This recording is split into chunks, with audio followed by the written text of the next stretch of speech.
Eskerrik asko, Presidente Andrea, Jaun Andreok, eskerrik asko. Aurrean daukagun krisi hau, krisi globala da, eta gainditzeko konponbide globalak behar dira. Azken asteetan, behin eta berriro errepikatu dut hori tribuna hontatik. Guztiak salbu egon arte, ez da inor salbu egongo. Txertoen banaketaren desoreka ez da soilik bidegabea. Gu guztientzat oso arriskutsua ere.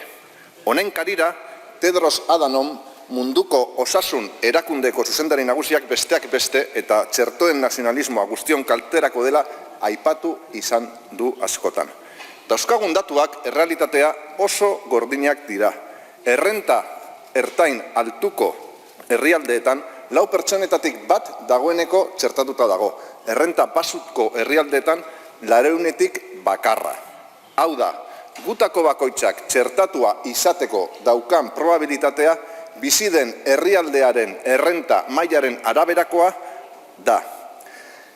Txertaketa prozesua modu orekatuan egitea lortu ez ezik, mutazio berriak gertatzeko probabilitatea oso altua da, eta mutazio horiek gu guztiontzak dakarten arriskua agerikoa.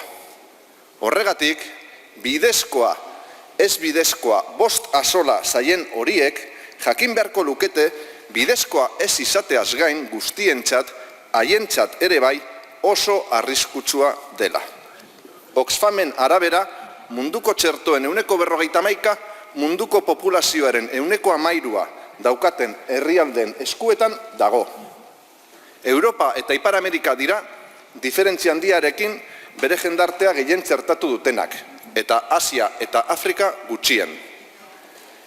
Nazioarteko gobernantza sistemaren ezintasuna eta krisia agerian uzten duten datuak dira, dudarik gabe.